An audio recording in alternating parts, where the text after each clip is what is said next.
ఒక విద్యార్థి మాటలకు ఒక టీచరు మంత్రముగ్ధురాలయ్యింది. ఎందుకో తెలుసా?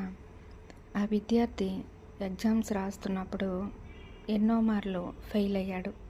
ప్రతిసారి ఖాళీ పేపర్ను టీచర్కి ఇస్తున్నప్పుడు టీచర్ చాలా కోప్పడింది. మరి నీ తల్లిదండ్రులు ఇంతింత ఫీజులు కట్టి చదివిస్తున్నప్పుడు నువ్వు చేసే నిర్వాహకం ఇదా అని. మరి ఆ మాటలు వింటున్నప్పుడు విద్యార్థి చాలా బాధపడ్డాడు. బాధపడి ఒంటరిగా వెళ్ళి రోధిస్తున్నప్పుడు ఆ టీచర్ గమనించింది. ఆ విద్యార్థి దగ్గరికి వెళ్ళి అసలు కారణం ఏంటి అని తెలుసుకునేటప్పుడు ఆ విద్యార్థి ఒకటే విషయం చెప్పాడు. టీచర్, నాకు ఎంత చదివినా అర్థం కావటం లేదు. నేనేం చేయను, ఎన్నో విధాలుగా ప్రయత్నిస్తున్నాను కానీ నాకు అర్థం కావటం లేదు. మరి మా అమ్మ అయితే చెప్పింది, నువ్వు ఎన్నిసార్లు చదివినా నీకు అర్థం కాకపోతే టీచర్ని మళ్ళీ మళ్ళీ పదే పదే అడుగు, అంతేగాని కాపీ కొట్టి రాయకు. నువ్వు ఎన్నిసార్లు ఫెయిల్ అయినా పర్వాలేదు, కానీ ఒక రోజున నువ్వు సక్సెస్ అవుతావు, ఎగ్జామ్స్ విజయవంతంగా రాయగలుగుతావు అని మా అమ్మ చెప్పింది. ఇది విని ఆ టీచర్ చాలా సంతోషపడింది.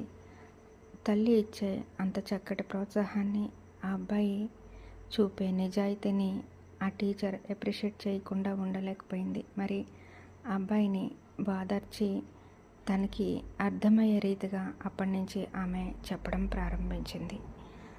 మరి ఆ తర్వాత ఆ విద్యార్థి ఎంతో ఉన్నత స్థితిలో ఉండడానికి ఆ టీచర్ తన వంతు సహాయం చేసింది. అలాగే మనం బైబిల్ పరంగా గమనించినట్లయితే సమూయేలు దేవుణ్ణి ప్రజలను నడిపించడానికి తనకున్న జ్ఞానం సరిపోదని, తను బాలుడనని, మరి దేవుని జ్ఞానంతో నడిపించమని వేడుకున్నప్పుడు దేవుడు సమూయేలుకి ఎంతో సహాయం చేశారు.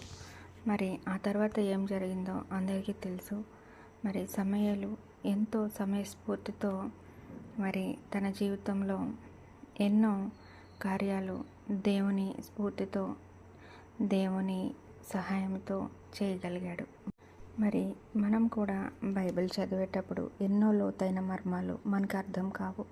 అర్థం కానప్పుడు మనము వినయపూర్వకంగా దేవుని సన్నిధిలో మనము ప్రార్థన విన్నపాలు చేసినప్పుడు దేవుడు తప్పకుండా మనకు అర్థమయ్యే రీతిగా బోధిస్తారు. మరి అదేవిధంగా ఈరోజు ఎంతమంది దాన్ని అనుసరిస్తున్నారు?